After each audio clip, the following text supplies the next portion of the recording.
In this video, we're going to cover a number of pieces of equipment that you're going to need to prepare your cases for reloading. Generally, your case is going to be obtained with the old primer still in place. If you fired your own ammunition, that will certainly be the case. If you have sourced this from friends or at your range, generally the old primers are still in place. And even when you buy this in bulk as once fired brass on the internet, they're generally cleaned and supplied to you with the old primer in place. The first thing that you want to look at is the general condition of the case, and we'll go into this in the cases in depth, but let's assume that this is a relatively clean case that you're going to reload. You really do not need any type of terribly expensive cleaning equipment. Just a rag to wipe off any surface dirt or oil is sufficient.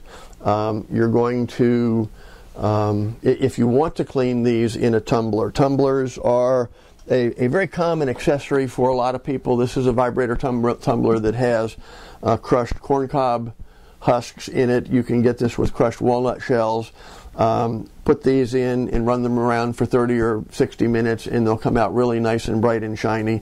If you do this after you have removed the old primers, though, you have to be very careful that you get the any possible kernels out of the hole in the primer pocket, or it's going to interfere with ignition. Most people will tumble these before they've been deprimed, and so you'll be starting with a clean case with the primer in place. The very first thing, the very next step you're going to do is to remove the old primer from the case and put it through the sizing die so that it's sized. You now have a clean case that's been deprimed and is ready for the next steps in the reloading process.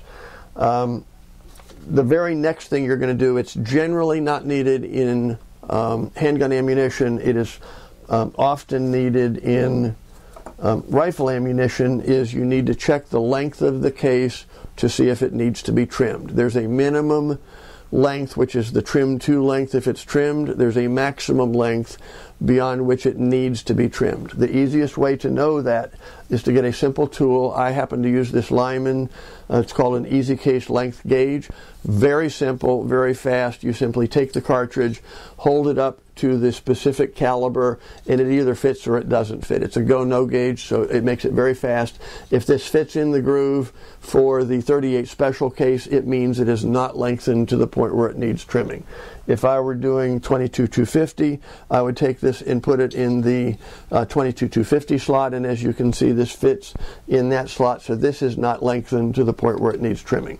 If you have cases that need trimming, then clearly you need to trim them, and you're going to need a trimmer to do that. The very most simple way to do that is a device that I use. It's a completely manual device that consists of a base unit and a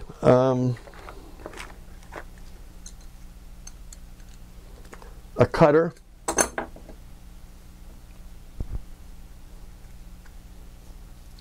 The cutter looks like this. Let's zoom in a little bit so you can see some of these steps a little more closely. There's a cutter head, and there is a base unit with a thread, and then for each caliber there is a mandrel and a shell holder. The shell holder simply threads onto the case. The base portion of it. Your case goes in the shell holder, and you tighten this up, and you put the mandrel for the correct size ammunition in this little device.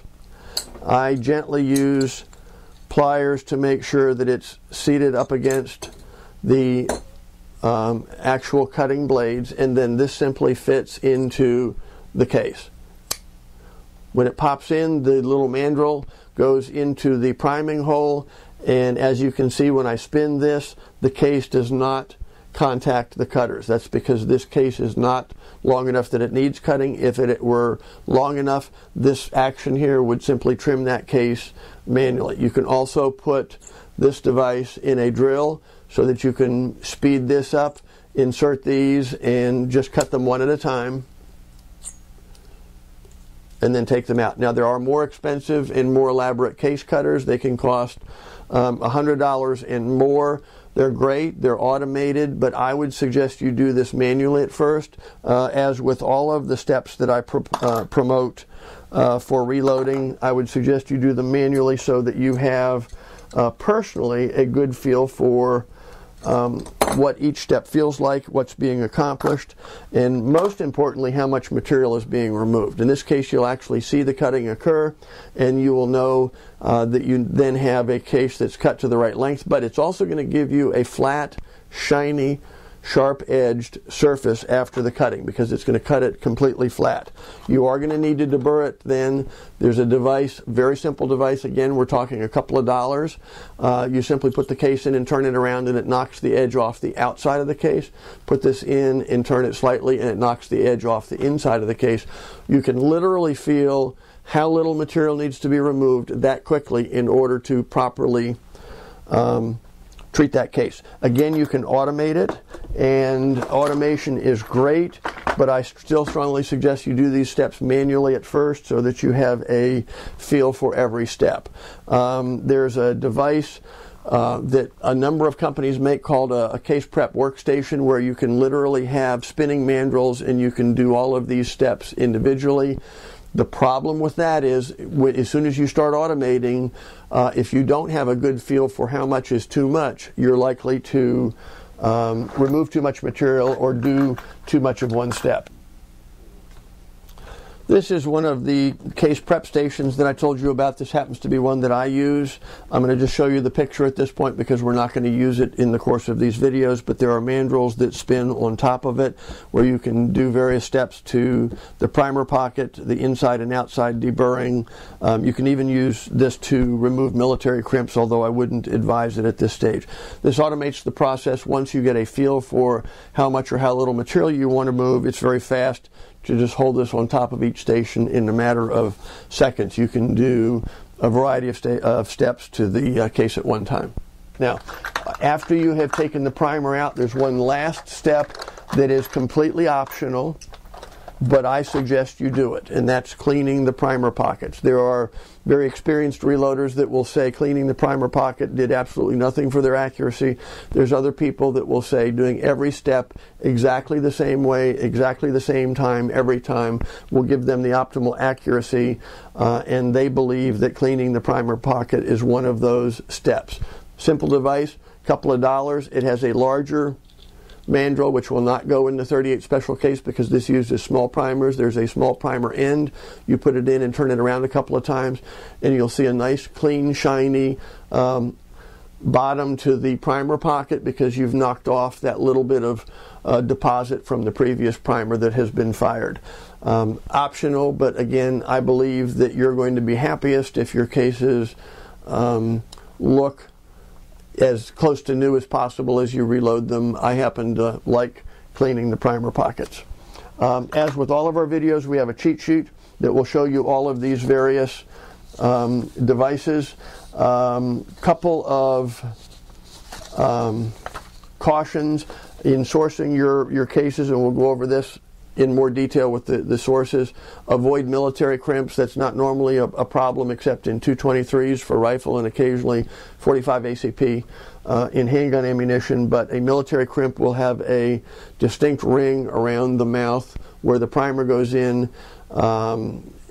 If in doubt, ask, but avoid them initially because it's a separate step that requires an additional preparation step to that primer pocket, and you can do that very right or very wrong and cause lots of complications if it's done improperly. So that would be a step that I would avoid at this point by avoiding any cases with military crimps. The last piece of equipment we're going to go over here briefly is a caliper. This is a very handy device. You can turn them on and off. This one happens to be a digital one. You can zero it so that you know you're starting at exactly the correct point. You can measure the cases this way, and you'll know from the manual what the minimum cut to case length is or the maximum. This is a lot more laborious than this type of a tool, and all you really need at this stage of the game is a go-no gauge. This is going to come in more handy later when you're dealing with the actual overall length of the finished cartridge, but you can even measure things such as the wall thickness of the cases. You can measure the internal dimensions of the cases. All of these case dimensions are available to you if you choose to check them. You don't need any of that at this stage of the game for your reloading.